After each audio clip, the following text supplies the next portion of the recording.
So good morning, good afternoon, good evening students, aspirants और मेरे प्यारे बच्चों। ठीक है, तो अकाउंटिंग टर्म्स हमने करनी है। हमने लास्ट वीडियो में सीखा था इंट्रोडक्शन टू अकाउंटेंसी के अंदर जो अकाउंटेंसी के टॉपिक्स थे। फॉर एग्जाम्पल हमने समझा था यूजर्स ऑफ फाइनेंशियल स्टेटमेंट कौन होते हैं, double entry single entry system क्या होता है। हमने advantages, objectives, role of accounting सीखे थे। डिसएडवांटेजेस की बात की थी, यानी कि लिमिटेशंस की बात की थी। हमने अकाउंटिंग का प्रोसेस समझा था विद टाइम टेबल के एग्जाम्पल के साथ। तो हमने अकाउंटिंग समझा, बुक कीपिंग भी समझ लिया था। अब हम इस वीडियो में करेंगे अकाउंटिंग की टर्म्स, जो कि मैं तुम्हें बोल रहा था कि सर हम एसेट सीखेंगे, हम लाइबिलिटी सीखेंगे, हम रेवेन्यू सीखेंगे, एक्सपेंडिचर सीखेंगे। ये क्या है? Accounting terms. अब इनके मतलब जानेंगे। सबसे पहली अकाउंटिंग टर्म की जो बात करें, चलो आगे बढ़ने से पहले एक चीज़ और, आगे बने रहने के लिए जो जेके एग्जाम क्रैकर का प्ले स्टोर में एप्लीकेशन है उसको डाउनलोड करो, उसमें एनरोल कर लो, ताकि आपको सारे लेक्चर्स मिल जाए हमारे अकाउंटेंसी के और बाकी सब्जेक्ट्स के फॉर FAA 2025 की 600 पोस्ट के लिए। ठीक है, तो आगे चलते हैं। एंटिटी की होता क्या है सर? एंटिटी क्या होता है? आप बाज़ार में जब जाते हैं तो वहाँ आपको पता चलता है कि छोटी छोटी दुकानें खुली होती हैं। फॉर एग्जांपल किराने की दुकान है, कोई लाइब्रेरी है, कोई मान लो स्पोर्ट्स क्लब टाइप है, या स्कूल्स हैं। ये क्या हैं? ये सब एंटिटीज़ हैं, but they are operating separately. आप ध्यान से समझेंगे, जैसे हॉस्पिटल है कोई, ठीक है, उसके नाम के आगे ना कई बार लिखा होता है चैरिटेबल हॉस्पिटल। ठीक है, जैसे मान लो सिद्धि विनायक ट्रस्ट, और कोई भी ऐसी ट्रस्ट का नाम लिखा हुआ है आगे, या फिर चैरिटेबल ट्रस्ट, ऐसा कुछ लिखा हुआ है। तो ये होता क्या है, मैं तुम्हें एक पेज लेकर बताता हूँ सेपरेट कि इन सब में मतलब क्या होता है। ऊपर लेते हैं। एंटिटीज क्या होती है? एंटिटीज मैं ब्रॉडली कहूँगा एंटिटीज। सबसे इजी वाली पहले लेते हैं, ओके। चैरिटेबल वाले को एक मिनट छोड़ते हैं, एंड में लेते हैं। सबसे इजी वाली लेते हैं, सोल प्रोप्राइटर। डिटेल में समझेंगे। सोल प्रोप्राइटर क्या होता है? सोल का मतलब क्या होता है? मैं कहूँ सिंगल। सोल का मतलब होता है सिंगल, लोनली पर्सन। प्रोप्राइटर का मतलब होता है ओनर, यानी कि अगर कोई भी बिजनेस एक सिंगल ओनर ऑपरेट कर रहा है, सिंगल ओनर, तो उसको बोलते हैं सोल प्रोप्राइटरी। तो आपके घर के बाहर या गली में वो जो होती है ना, दुकान होती है, छोटी छोटी सी किराने की दुकान, खिलौनों की दुकान, कोई भी स्टेशनरी की शॉप, तो वो क्या है? वो सर सोल प्रोप्राइटरी बिजनेस है। फिर एक होता है सर, हमने ना दोस्तों के साथ मिलकर एक बिजनेस स्टार्ट किया, हम सबका ना बीच में शेयर है, उसको बोलते हैं पार्टनरशिप, जिसमें एक से ज़्यादा ओनर होते हैं। मान लो दो हैं, या फिर थ्री हैं, या मोर देन इट, जो भी है। तो हम इसको बोलते हैं पार्टनरशिप, जो कि आपके सिलेबस में आएगा कि कितने मैक्सिमम पार्टनर्स होते हैं। तो according to the act, partnership act के अकॉर्डिंग 100 पार्टनर्स एलिजिबल है। बट करंटली रूल से एक्टिव जो अभी चल रहा है रूल्स, उसमें 50 ही अप्रूव्ड है, यानी कि एक पार्टनरशिप में मैक्सिमम 50 लोग ही हो सकते हैं। बट एक्ट में लिखा हुआ 100। रूल्स में इनैक्ट उन्होंने यही किया कि अभी तक सिर्फ 50 ही रख सकते हो, उससे ज़्यादा एक्सीड नहीं कर सकते। इन फ्यूचर हो सकता है कि वो एक और रूल ले आए जो सरपास कर जाए प्रीवियस रूल को। तुम्हें पता है ना कैसे ऑपरेट करता है? एक्ट एक लिमिट सेट करता है, फिर रूल्स बताता है कि अभी कौन सी लिमिट चलेगी। इन फ्यूचर वो लिमिट को इंक्रीज करते रहते हैं, राइट। तो करंटली अगर कोई पूछ ले तुम्हें पार्टीशन में कितने मैक्सिमम वो हो सकते हैं, फ्रेंड्स या पार्टनर्स हो सकते हैं, तो देयर इज मैक्सिमम 50। ओके, कहीं कहीं पे आप गूगल करोगे तो वहाँ 100 आएगा। तो 100 का मतलब है एक्ट में 100 लिखा हुआ है, रूल्स में 50 चल रहा है, तो करंटली 50 ही वर्क कर सकता है, 100 नहीं कर सकता।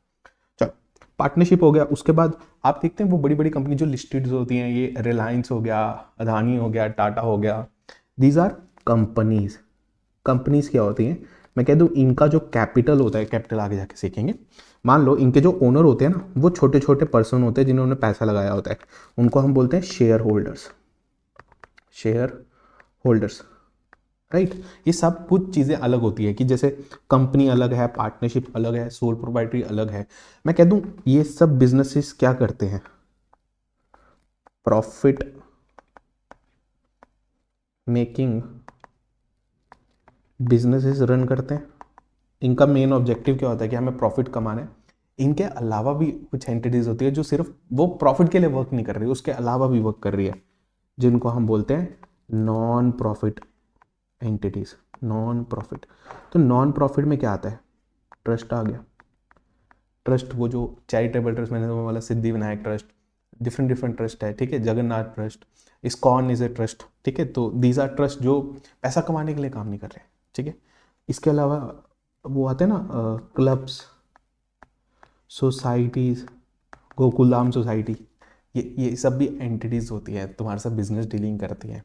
तो मैं कह दूँ एंटिटीज़ के अंदर क्या आता है सर, सोल प्रोप्राइटर आता है, पार्टनरशिप आता है, कंपनीज आती हैं, non profit entities like trust and clubs आता है, क्रेडिट सोसाइटीज़ ये सब आता है, कोऑपरेटिव सोसाइटीज़ ये सब इसी के अंदर कवर होता है। तो entities is what, economic unit जिसके अंदर बिजनेस एंटिटी भी आता है और नॉन बिजनेस एंटिटी भी आता है। तो entity is a economic unit, एक ऐसा बिजनेस का यूनिट है जिसमें बिजनेस एंटिटीज भी होती है जो प्रॉफिट मेकिंग कर रही होती है, और नॉन बिजनेस एंटिटी भी होती है जो सोशल वेलफेयर कर रही होती है। फॉर एग्जांपल टाटा मोटर्स हो गया, वी मार्ट हो गया, ये सब कंपनीज है, ये कंपनीज के नाम है। V Mart is a company, तो कंपनीज के नाम यहाँ लिख दिया मैंने, चैरिटेबल ट्रस्ट हो गया, हॉस्पिटल हो गया, दे आर जनरली ट्रस्ट। तो ये सब बिजनेस है, नॉन बिजनेस एंटिटी। आप ये नोट कर सकते हैं कि कितने टाइप्स ऑफ एंटिटीज होती हैं हमारे यहाँ, तो आपकी चॉइस है, आप स्टॉप करके देख सकते हैं। बिजनेस ट्रांजेक्शन क्या होता है? आप कहेंगे sir sale and purchase business transaction है, यही बिजनेस के अंदर होता है। मैं कहूँगा नहीं, बिजनेस के अंदर ना तीन चीज़ों का मूवमेंट होता है। फर्स्ट ऑफ ऑल, अगर मैं बिजनेस स्टार्ट कर रहा हूँ, मुझे सबसे पहले क्या चाहिए, पैसा। तो मैं कह दूँ पैसा आएगा तो वो एक ट्रांजेक्शन है। तो मनी इज ए ट्रांजेक्शन, कि उसके अंदर एक्सचेंज हो रहा है मनी का। मान लो मैं सामने वाले को बोल रहा हूँ तो मुझे पैसा दे, मैं तेरे को प्रॉफिट कमा के दूंगा, तो वो मुझे पैसा जो देगा, लोन देगा जो मेरे को, दैट इज मनी। एक्सचेंज कर रहे हैं उसके लिए कि फ्यूचर में तेरे को उसके बदले में क्या दूंगा, इंटरेस्ट दूंगा या प्रॉफिट दूंगा, राइट। तो आज मेरे को पैसा आ रहा है तो मनी इज ए ट्रांजेक्शन, जो एक्सचेंज ऑफ मनी हुआ। मनी के बदले मैंने उसको क्या कंसिडरेशन दिया, मैंने उसको कहा कि फ्यूचर में तेरे को प्रॉफिट कमा के दूंगा या तेरे को इंटरेस्ट दूंगा। गुड्स, मैंने सामने वाले से गुड्स खरीदे, उसको मैं पैसे पे करूंगा कि भाई ये ले पैसे, तो मेरे को गुड्स दे दे। ये क्या आया, गुड्स की ट्रांजेक्शन में मनी मूव करा, गुड्स आ गया। फिर मैंने बेचा तो मैंने गुड्स सामने वाले को दिया और मनी इनफ्लो हो गया। और मान लो अगर गुड्स नहीं है तो सर्विसेज होगा, तो सर्विसेज क्या दिखती हैं जाते हुए? नहीं सर, सर्विस सिर्फ सेल होती है और उसके बाद उसका पैसा आता है। तो मैं कहता एक्सचेंज, जो बिजनेस ट्रांजेक्शन होता है, it is exchange of money. अगर मैंने लोन लिया बैंक से तो मुझे पैसा आएगा। अगर मैंने गुड्स बेचा तो गुड्स जाएगा, पैसा आएगा, मनी भी आ गया, गुड्स भी आ गया। सर्विसेज, जब मैंने सर्विसेज दी मुझे क्या आएगा, पैसा। सर सर्विसेज कौन देते हैं? सर एडवोकेट देते हैं, डॉक्टर्स देते हैं, टीचर्स देते हैं, सीए देते हैं। तो ये क्या है सर, हमारी सर्विसेज है। तो बिजनेस ट्रांजेक्शन में मैं कहता हूँ it is exchange of goods, services and money. तो इन सब के एक्सचेंज को हम बिजनेस ट्रांजेक्शन कहते हैं। अकाउंट क्या होता है आगे जाके आप सीखेंगे, ledger account. Excuse me.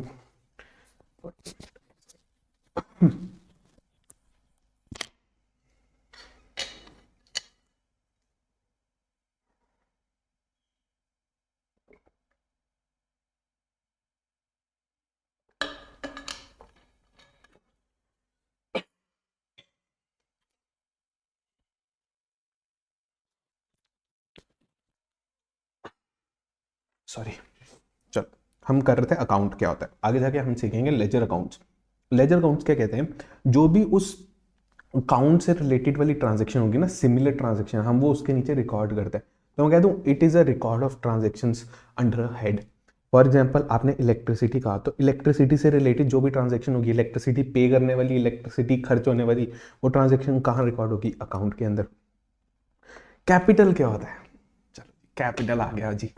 Capital मैं कहूँ बिजनेस में जो ओनर होता है, सोल प्रोवाइडर, कंपनी, अपना पार्टनरशिप, इसके अंदर ना सबसे पहले बिजनेस जब चालू होता है तो हमें क्या चाहिए होता है सर, बिजनेस चालू हो तो हमें बिल्डिंग चाहिए, हमें सामान चाहिए, अगर हम बेच रहे हैं, सर्विस दिया तो वो बंदा चाहिए, और साथ साथ में वो फर्नीचर वगैरह ये सब चाहिए होता है, राइट। तो बिजनेस स्टार्ट करते में आपको स्टॉक भी चाहिए, बिल्डिंग चाहिए, सब चाहिए। ये कहाँ से आएगा, कहाँ से आएगा ये सब चीज़ें? मैं कह दूँ ओनर लाएगा, बट ओनर जब लाएगा तो उसको हम बोलेंगे क्या, ओनर ने क्या दिया? इसको कहते हैं कैपिटल। कि ओनर जब बिजनेस में पैसा लाता है या कोई भी आइटम उठा के ले आता है, मान लो मेरा काम है मार्बल सेल करने का, ठीक है, और मैंने क्या किया, मैं मार्बल नहीं यार, कुछ अच्छा लेते हैं जो घर से स्टार्ट हो सकता है। मान लो मेरा कुकिंग का बिजनेस है, ठीक है, आई एम ए शेफ। तो मैंने क्या किया, मैंने घर से सामान बनाना स्टार्ट किया और उसको बाहर स्टार्ट किया बेचना, राइट। तो मैंने क्या किया, जब मैं ये सामान खरीद कर लाया घर के ऊपर, मान लो आटा लेकर आया, ठीक है, मैंने आटा लाया 1,000 रुपये का। तो 1,000 रुपये के आटे का मैंने कहा मैं कि बिजनेस में इसको डालूंगा। तो वो जो 1,000 रुपये का आटा है वो भी बिजनेस के लिए एक कैपिटल है, कि आपने 1,000 रुपये खर्चा और कहाँ पे डाला, उसको यूज कहाँ करा, बिजनेस के अंदर। तो कहते हैं जब भी ओनर कोई बिजनेस के अंदर पैसा लाता है या कोई एसेट लाता, आगे जाके हम समझेंगे एसेट। मैंने यहाँ पे तुम्हें एसेट बोला आटा, ठीक है, बट नॉट प्रॉपरली मैंने तुम्हें एसेट समझाया, बट आगे जाके एसेट समझाऊंगा तो तुम्हें ये भी समझ आ जाएगा, वहाँ पे लिख कर दूंगा वापस, ठीक है। तो क्या हुआ, अगर मैं पैसा लगाता हूँ, मान लो मेरे नाम पे बिल्डिंग है, मैंने वो बिल्डिंग एसेट बिजनेस को दे दिया कि यार ये बिजनेस, ये बिल्डिंग जो है ना, इसमें आप काम कर लो, कोई इशू नहीं है मुझे।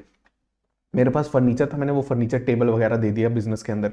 तो ये सब कैपिटल, जब भी मैं पैसा लाऊंगा, एसेट लाऊंगा, या कोई भी ऐसी वस्तु लाऊंगा जिसकी मॉनेटरी वैल्यू है और वो बिजनेस में यूज होगी, उसको हम बोलेंगे कैपिटल, ठीक है। तो कहता है द अमाउंट इन्वेस्टेड, जो भी प्रोप्राइटर करेगा, प्रोप्राइटर मतलब ओनर, जो भी ओनर पैसा लाएगा उसको हम क्या बोलते हैं, capital.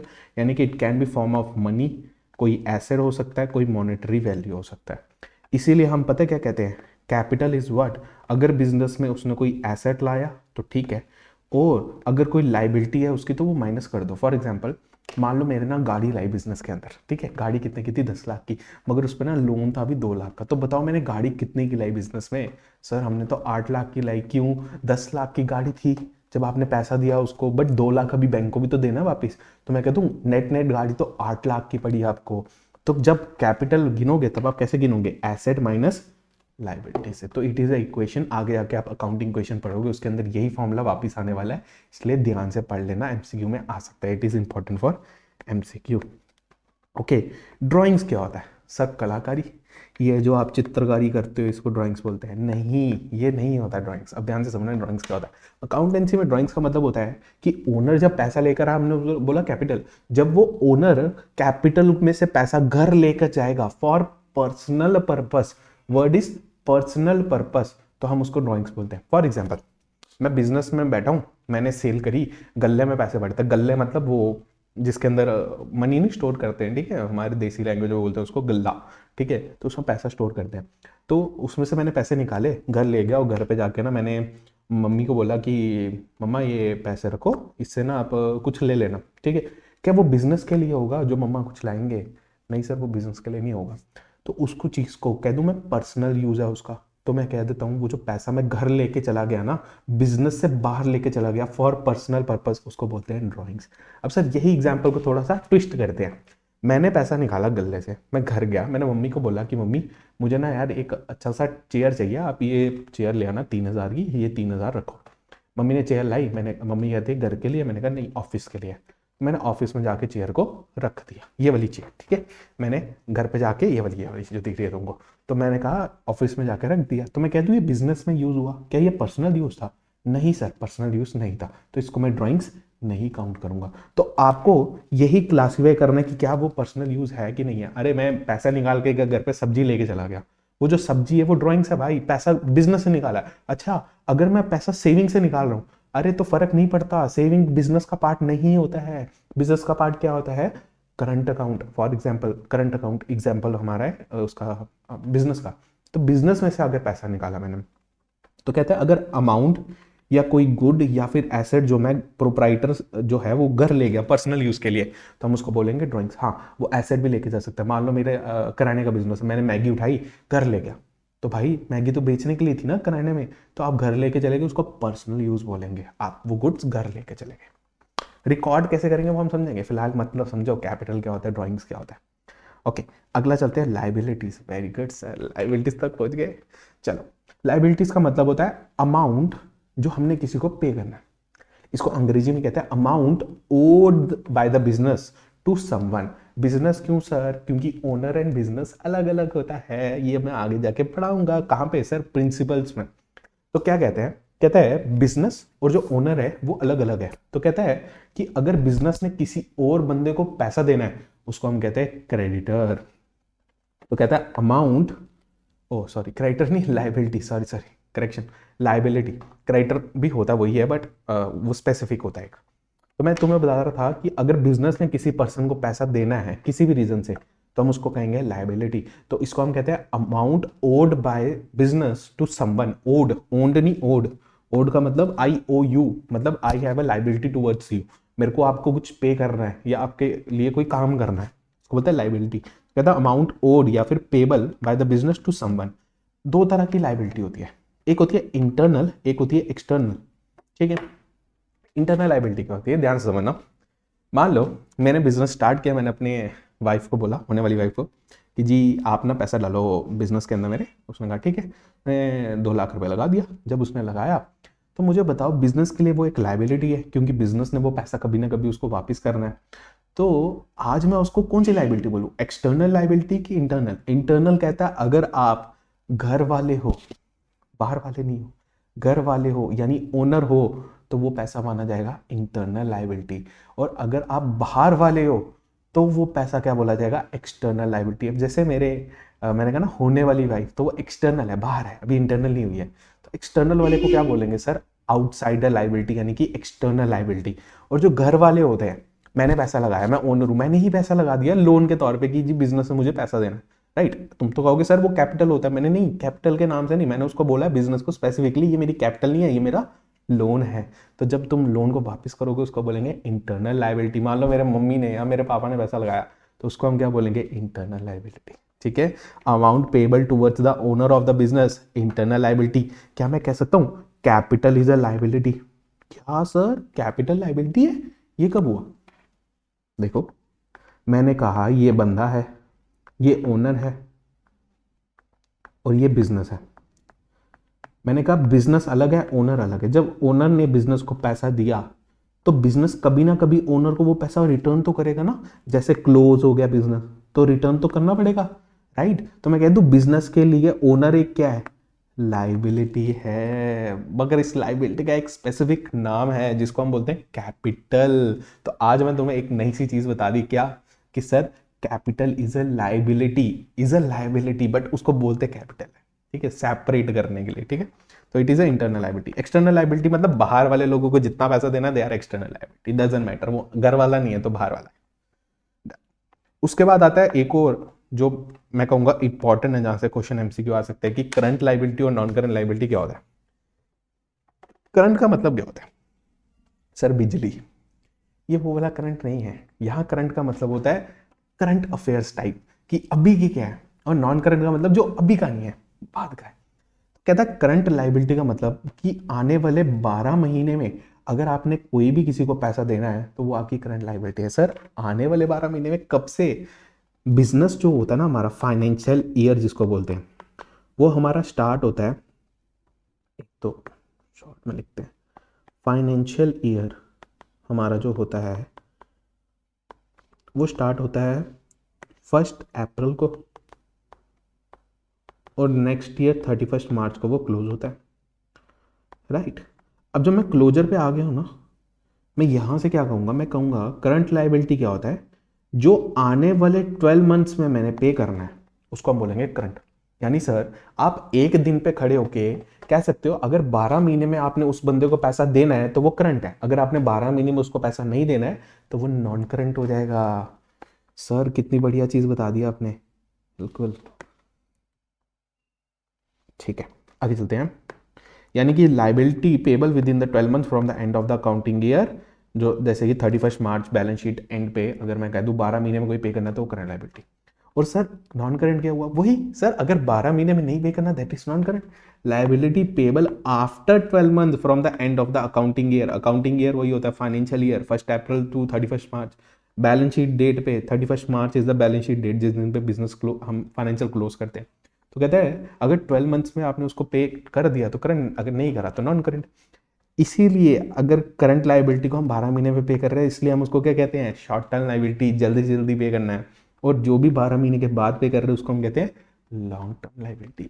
Sir okay, for example के तौर पे क्रेडिटर्स। क्रेडिटर्स कौन होते हैं, अब मैं तुम्हें बता देता हूँ। क्रेडिटर्स वो पर्सन होते हैं जिससे मैंने सामान खरीदा है, स्टॉक खरीदा है, स्टॉक गुड्स होता है ना, गुड्स आगे जाके पढ़ेंगे स्टॉक गुड्स क्या होता है। हमने गुड्स खरीदा है जिसमें मैं डील करता हूँ, मान लो मैं किराने का बिजनेस हो तो वो मेरा जो चिप्स के पैकेट है ये सब खरीदे हैं मैंने बेचने के लिए, कोई भी सामान बेचने के लिए खरीदा उसको बोलते हैं गुड्स। तो मैंने वो गुड्स बेचने के लिए जब खरीदा, उस बंदे को मैंने पैसे नहीं दिए जिसे खरीदा, तो वो मेरा क्या बन गया, creditor.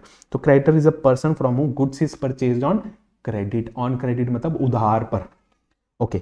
Cash credit, cash credit एक शॉर्ट टर्म लोन होता है जो बैंक से मिलता है, जिसको हम ओवरड्राफ्ट भी कहते हैं। तो आपको ये विद इन 12 मंथ्स पे करना होता है, तो इसलिए शॉर्ट टर्म लाइबिलिटी है। एक्सपेंस पेबल, सर एक्सपेंस क्या होता है, एक्सपेंस यानी बिजनेस का कोई भी खर्चा, पेबल यानी आउटस्टैंडिंग है, तो मैं कह दूं रेंट, अगर मैंने मैंने पे करना है किसी ओनर को, रेंट आउटस्टैंडिंग है, तो that is what expense payable. मैंने 2 महीने का रेंट नहीं पे करा तो रेंट पेबल हो गया। इलेक्ट्रिसिटी पे नहीं करी तो इलेक्ट्रिसिटी पेबल हो गया। सैलरी पे नहीं करी तो सैलरी पेबल आ गया। तो मैंने तुम्हें ये बता दिया। अब लॉन्ग टर्म लाइबिलिटी क्या है देख लो, नॉन करंट के। नॉन करंट में कहते हैं टर्म लोन। आपने सर लंबे समय का लोन लिया है, उसको कहते हैं टर्म लोन। मान लो किसी एसेट को, कार खरीद के, कार पे आपने टर्म लोन ले लिया, ठीक है, या कार लोन स्पेसिफिकली कह लो तो कार लोन ले लिया। होम लोन नहीं बोलना है इसमें प्लीज, क्योंकि बिजनेस से रिलेटेड नहीं होता। होम बिजनेस क्या करेगा होम लोन का? हाँ, मशीन के लिए लोन ले सकता है, उसमें टर्म टर्म लोन आता है, मशीनरी लोन, राइट। ओके, अब जी एसेट्स, एसेट्स का क्या करें? आज ही समझोगे एसेट्स, आज ही करें। एसेट्स काफ़ी बड़ा है। हाँ तो एसेट कर लेते हैं ना। एसेट क्या होता है मैं कह दूँ? एसेट, थोड़ा देसी में समझो। एसेट क्या होता है मैं कह दूँ, एक कोई भी वस्तु, कोई भी आइटम जो आपको फ्यूचर में बेनिफिट देने वाली है, उसको हम एसेट कहते हैं। सर जिसका फ्यूचर इकोनॉमिक यूज है या फ्यूचर इकोनॉमिक बेनिफिट मिलने वाला है, उसको हम कहते हैं एसेट। ठीक है, आज उसकी वैल्यू, और साथ में एसेट वो भी होता है जिसकी आप वैल्यू मेजर कर सकते हो। अगर आप किसी एसेट की वैल्यू मेजर नहीं कर सकते तो वो सर एसेट ही क्या? ठीक है, तो कहते हैं एसेट्स आर द रिसोर्स, मतलब वही आइटम्स या वस्तु, टेंजिबल और इंटेंजिबल, ये समझेंगे क्या होता है, विच हैव इकोनॉमिक वैल्यू, यानी उसकी कोई मनी वैल्यू है, मॉनेटरी वैल्यू। इकोनॉमिक वैल्यू मतलब,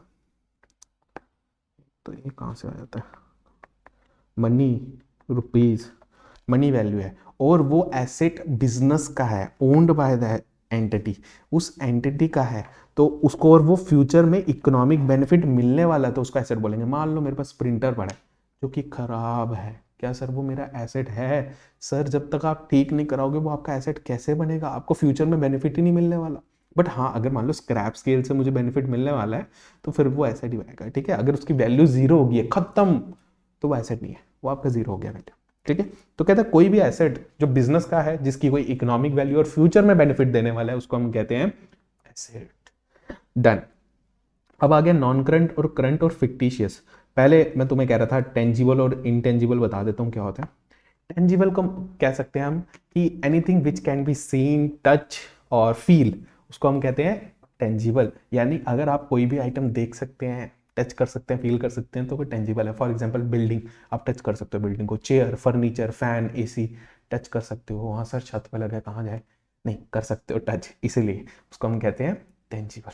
ठीक है, इनटेंजिबल का मतलब जो इसका ऑपोजिट है, जिसको देख नहीं सकते, जिसको टच नहीं कर सकते। फॉर एग्जांपल कंप्यूटर सॉफ्टवेयर, आप कंप्यूटर के हार्डवेयर को टच कर सकते हो, स्क्रीन को टच कर सकते हो, बट आप उसके अंदर सॉफ्टवेयर को टच नहीं कर सकते।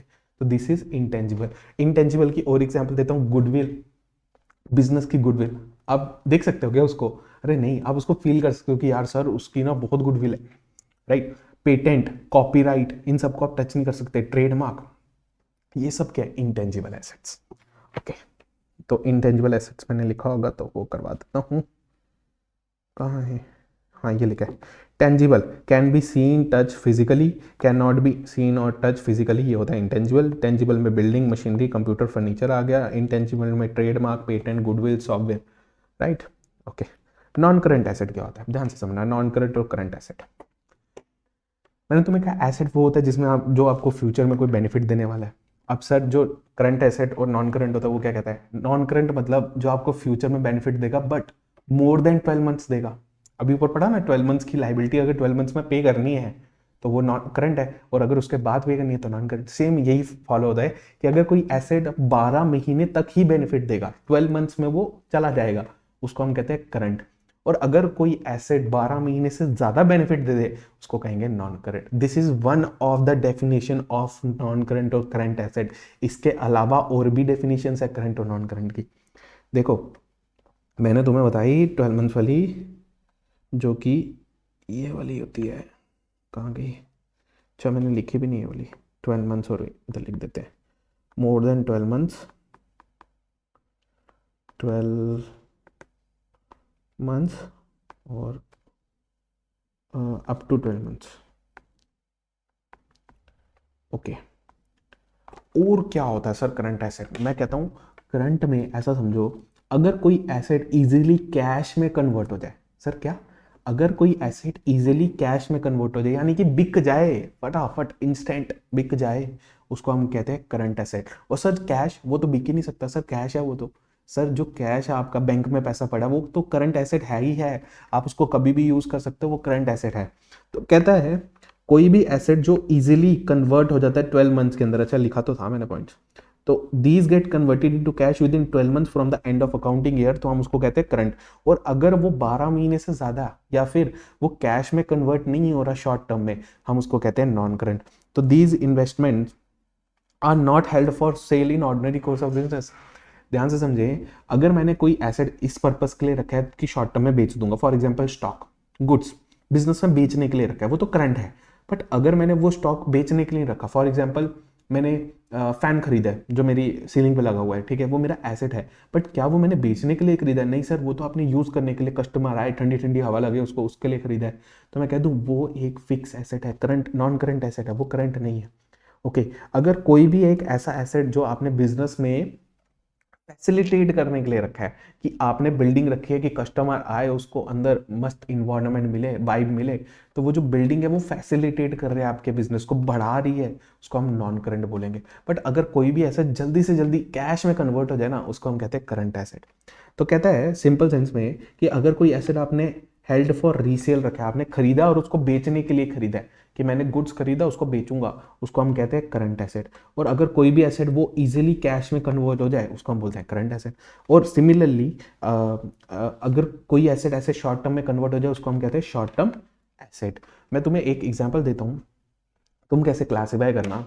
मैंने तुम्हें एसेट्स के नाम बताता हूँ दो तीन, जो यहाँ पे एग्जांपल लिखी हुई है। For example cash, debtors. Debtors कौन होते हैं? क्रेडिटर्स का होता है ऑपोजिट डेटर्स। डेटर्स मतलब जिससे आपको फ्यूचर में पैसा मिलना है, और वो क्यों मिलना है? क्योंकि आपने उनको सामान बेचा था, पैसा नहीं दे के गया, वो कहता सर मेरे खाते में लिख लेना, बाद में दूंगा। वो जो पैसा गुड्स ले गया ना, उसके बदले जो पैसा मिलना, उसको हम कहते हैं डेटर्स। तो मैंने उस बंदे से पैसा लेना, वो मेरे डेटर है, आज मैं वो पैसा नहीं दे रहा, बट क्या वो आने वाले टाइम में पैसा देगा? अगर वो देगा तो वो मेरा एसेट है, बट वो करंट एसेट है। क्यों? वो इजीली कैश में कन्वर्ट हो सकता है। अगर मेरा गुड्स है वो मैं बेच सकता हूँ ना, तो जब मैं बेचूंगा वो कैश में कन्वर्ट हो जाएगा, तो मैं कह दूं वो गुड्स इजीली कैश में कन्वर्ट हो जाएगा, उसको बोलते हैं करंट एसेट्स। ठीक है। बट अगर कोई एसेट मैंने फ्यूचर यूज के लिए रखा है, मान लो मैंने फैसिलिटेट करने के लिए रखा है बिजनेस, जैसे कि बिल्डिंग, फर्नीचर, चेयर्स, मैंने अच्छा अच्छा चेयर लगाया, फ्रिज लगाया है, क्या वो बिजनेस में अभी बेचने के लिए रखा है मैंने? नहीं सर, बेचने के लिए रखा ही नहीं है, वो फैसिलिटेट करने के लिए, उसको बोलते हैं नॉन करंट। और अगर कोई एसेट कैश में कन्वर्ट नहीं हो सकता इजीली, जैसे कि लैंड, बिल्डिंग, तो सर वो क्या है? वो नॉन करंट एसेट है। तो सिंपल सेंस में सारी चीजें यहाँ कवर होगी। ठीक है, मैंने बेचने के लिए नहीं रखा तो नॉन करंट, मैंने बेचने के लिए रखा तो करंट, 12 मंथ्स में कन्वर्ट हो जाएगा कैश में तो करंट, अगर नहीं होगा, बिजनेस फैसिलिटेट करने के लिए रखा है तो नॉन करंट। जो लॉन्ग टर्म पर्पस के लिए होता है उसको लॉन्ग टर्म एसेट कहते हैं, नॉन करंट एसेट कहते हैं, लॉन्ग टर्म के लिए रखा है। और अगर शॉर्ट टर्म के लिए रखा है, शॉर्ट टर्म एसेट भी कहते हैं, और उनको वो करंट एसेट कहते हैं। एग्जाम्पल के तौर पे नॉन करंट में सबसे अच्छी एग्जाम्पल है फिक्स एसेट, जिसको हम बोलते हैं plant and machinery. Fix asset मतलब जो बिजनेस में यूज हो रही है, प्लांट एंड मशीनरी, फर्नीचर, अपना चेयर्स वगैरह फर्नीचर में ही आ गया वैसे सर, कंप्यूटर आ गया, लैपटॉप आ गया, फोन्स आ गए, ये सब क्या है? Fix assets. उसके अलावा सर इन्वेस्टमेंट, अगर मैंने किसी कंपनी का स्टॉक खरीद के रख लिया और मैंने उनको लॉन्ग टर्म के लिए रखा है, नॉन करंट हो जाएगा। मैंने किसी बंदे को लोन दिया है, मेरा काम है लोन देने का, मैंने लोन दिया है और वो फ्यूचर में मुझे पैसा देने वाला है, बट 12 महीने के बाद, तो वो लोन्स एंड एडवांसेस काउंट होता है, वो मेरा एसेट है। और अगर कोई शॉर्ट टर्म के लिए कैश है, डेटर्स है, स्टॉक है, तो वो क्या हो जाएगा? करंट। तो अब बचा फिक्टिशियस। फिक्टिशियस तो बड़ा इंटरेस्टिंग है, लास्ट टॉपिक आज का। फिक्टिशियस क्या है? फिक्टिशियस एसेट में तुम्हें ऐसा समझाता हूँ कि मेरी एक कंपनी है, उसने एडवर्टीजमेंट पे खर्चा किया, मान लो 100 करोड़ का खर्चा किया, जो कि यहाँ एग्जाम्पल में क्या है, अमूल है।